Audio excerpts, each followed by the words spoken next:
I also had a question for Dr. Lessie about the BCL6. I had kind of questioned you a little bit during the talk. If it's so highly sensitive and specific for endometriosis, and if essentially all women with endometriosis will have this finding, is this BCL6 endometrial biopsy assay kind of the Standalone? the what? Standalone? Well, is it the biomarker that we have been looking for to diagnose endometriosis without surgery? If it takes a simple pipelle So office. I was at an ESHRE meeting on biomarkers, and somebody asked, who believes, I think it was Christian Becker, who believes there's one marker for endometriosis? And I was the only one that raised my hand. But I think SIRT1 is going to be a better biomarker because it's there when endometriosis is present and it's not there when it's not. BCL6 is low-level expression and confuses the story. So I think with time we're going to transition to that. Plus, as you saw, SIRT1 could be measured in the proliferative phase, negating the need to do timed endometrial biopsies and perhaps interfere with pregnancy. Do you ever foresee the BCL6? Do you ever foresee the BCL6 biopsy being a kind of a standard part of the normal pelvic exam, or at least in symptomatic people? I sure hope so. Yeah, I imagine you would. Sorry. So I believe that BCL2 is B-cell lymphoma 6 marker, which is commonly used in pathology among us for a kind of lymphoma, Right. subgroup of lymphomas. Yeah. And it's just the type of inflammatory marker for us. Right. I mean, lymphoid cell marker, a subgroup of lymphoid cell. So have you ever examined BCL6 in the serum for other diseases, other inflammatory diseases, or other malignant diseases? Great question. Yes, it's positive in patients with hydrosalpinges. It's positive in adenomyosis, and it's positive in endometritis. Well, it's exciting to hear two infertilities have such a diverse opinion on endometriomas. And I'm curious I am observing the same difference of attitudes of infertilities to endometriomas. Forget peritoneal endometriosis, for infertilities, peritoneal endometriosis doesn't exist. I wonder why. Why can't those questions are never validated with patients and infertility patients when they are symptomatic ever? And how come there's such a diverse opinion about endometriomas? For me, endometriomas are always, I have rarely seen endometriomas that hasn't leaked, basically. They're all leaking around, and it's all over. It's like a hand grenade blasted inside from everywhere. Implants over everywhere.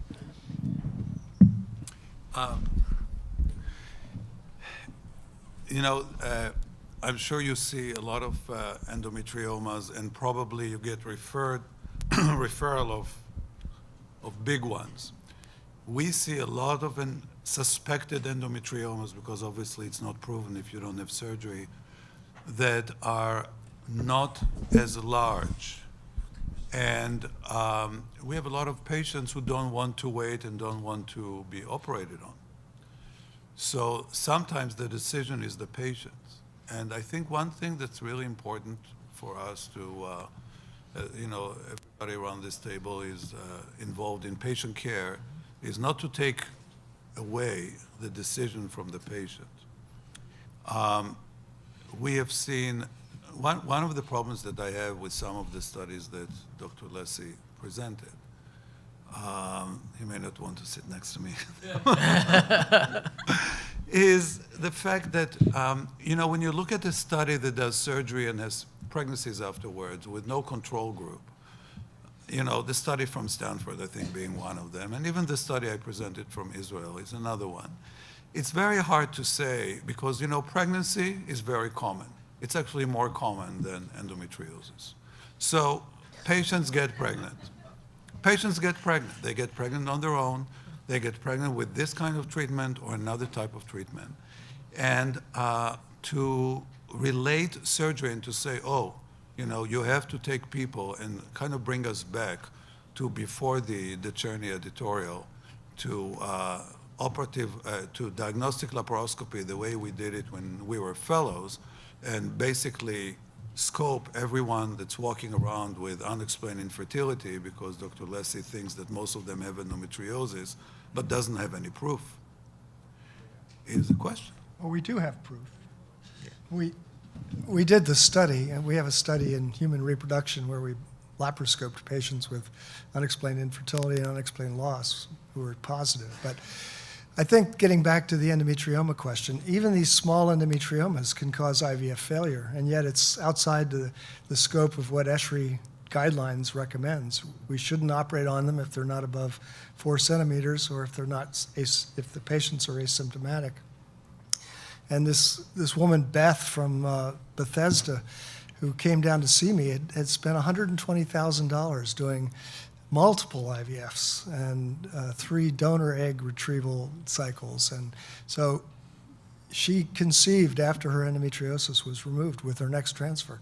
Anecdotal, of course, but with this test that we're doing now, we're getting reports from all these centers that they're seeing dramatic improvements in their implantation rates with just 2 months of Lupron. So I think that's why we got the SBIR. That's why we're going to do the randomized controlled trials, and we're going to have the proper controls in the next 2 years to validate this test. So I'm going to ask you a question. Your story today was incredibly inspiring and provocative, and that you can find these cells throughout tissues in the whole body, and maybe on the brain, et cetera, and obviously that men can get endometriosis. What is so special about the endometrium, do you think? Because there's other chronic inflammatory diseases like IBD and so on, where you have this constant wound healing, probably some of the same processes. Do you expect that you might find cells, intestinal cells in other places in the body, or? We've never looked, and I don't know that anybody's ever looked. Yeah, I would love to have the answer to that question. Yeah, so I think we should get some people to do that, because is it a common thing that you've discovered, or is the endometrium so special? I think there's a lot more cell trafficking going on in all sorts of organ systems than we ever imagined. That would be my suspicion. Let's find somebody to do those studies. But no other organ is bleeding every month.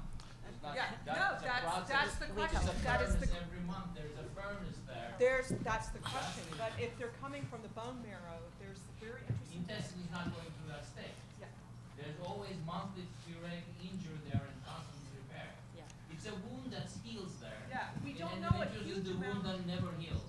We don't know a huge amount about hormone cycles in the female intestine. Can I also add that the endometrium and the kidney are the 2 tissues that populate epithelial cells, not from existing epithelium, but from mesenchyme, bone marrow derivatives. So the bone marrow link is real and probably embryologically driven. Yeah, and we've seen some big changes in endometrial stem cell recruitment in pregnancy. It may be a special adaptation to the changes, physiologic changes that are required for pregnancy. That's a huge remodeling of the uterus that's really unique. And so I don't know if we'll see it in every organ system with every cell type we look at, but I still think there is a lot more cell trafficking going on than we suspect. So first of all, thank you to everybody. I thought the talks were excellent.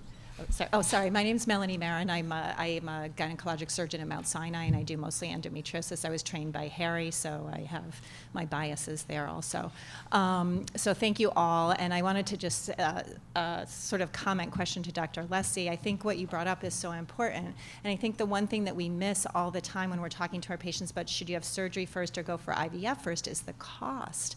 Because some of these patients are spending hundreds of thousands of dollars. And if you only have X number of eggs, or if you're 39 and a half and you're on your way down for your fertility, I think having surgery first to maximize your chances makes a lot of sense. And it's nice to have some data to sort of help with that. My talks with my patients have been mostly like, how many thousands of dollars do you have to spend before you do surgery? Or eggs do you have left before you do surgery? Yeah, I think that surgery is a good opportunity to help patients get pregnant without IVF. And for those who can't afford it, that would be a good option. Or self-pay IVF. Hi, Dr. Leslie. Thank you guys for all coming. I have a second mic, sorry. Sarper gave it to me. Dr. Leslie, just a simple question. Your biopsies that you did with BCL6 and then success afterwards, was that after laparoscopy and after Lupron? Was that in the same group study, or was that independent? Maybe I missed it. It was not a good study design. It was non-randomized at the choice of the physician and the patient. But we found, 10 Lupron patients and 21 surgery patients, and compared them to 54 women who had not been treated. All of the women were BCL6 positive. So. Hi, Amy Jane. I've come from France. I guess you'd call me an expert patient in that I'm 40. It started when I was 14, so that gives me 26 years of experience. And just one comment on the depression side of things. I'm just wondering how many life factors can be taken into account for a mouse when it comes to depression, because obviously from a patient advocate point of view, there's quite a lot of involvement with changes in lifestyle, changes in life possibilities, changes in life path, changes in what we thought we were going to be living and where we find ourselves, particularly at different stages in life, because no one tells us at each stage because we don't know. Another point is, if you need a specimen, I will be your specimen for with regards to intestinal example, because I've just said to my gastro, my calprotectin is over 500, it should be 50. Surely that's interlinked with everything else as well. So I've got, probably to talk another time, but I've got quite a long case history that may be of interest to you also. I will be your real life mouse. I mean, that's a good point. I mean, mice aren't humans, that's obvious, and I think, but the fact that we prove that the endometriosis actually causes the brain, changes in the brain that lead to depression, anxiety, pain sensitization, shows that there really is, it is a biological effect of the disease. It is not just the social situation. That, I'm sure, compounds it and makes it a lot worse in humans than in mice, but it has an underlying biologic basis. Thank you. First of all, my compliments. The level of brilliance of the panel and the exciting work you're doing is truly remarkable. One comment is, my guess is the endometrium as it relates to estrogen is a different environment. Estrogen in the whole body tends to be more anti-inflammatory and cardiovascular in the intima of the epithelium, in the pre-Alzheimer's biology and cutting down glial cell inflammation. So probably it has to do with the particular relationship of, as you've brilliantly pointed out, the estrogen receptors, down regulating the estrogen receptors cuts down the inflammatory marker in the endometrium. And I must say, perhaps Lupron and the anti-gonadotropins are going to make a comeback because of the relationship that you've all brilliantly shown between down-regulating estrogen and lowering the inflammatory markers. So my compliments. You know, the best treatment for endometriosis would be a good anti-estrogen, but they really haven't formulated the breast cancer drug for daily use. It's a depot shot, and I think if some pharmaceutical rep out there could help develop a daily anti-estrogen, that would be a miracle drug. Didn't we publish a paper on that?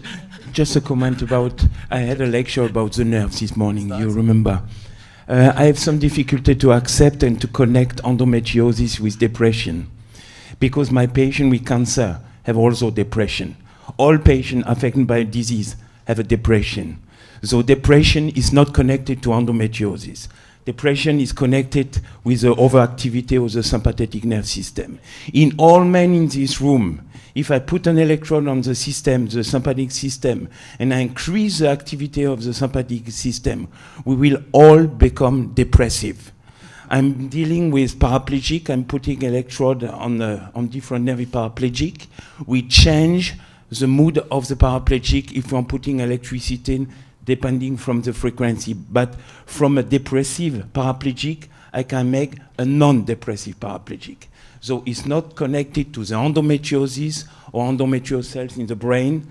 It's not a pathology. It's a normal way of seeing when you have an overactivity of the sympathetic nerve system, you will become depressive. Thank you. Thank you immensely for those comments. That was really important to say. All right, we should wrap up this discussion. Thanks for all the great questions and discussion. We'll have a coffee break now.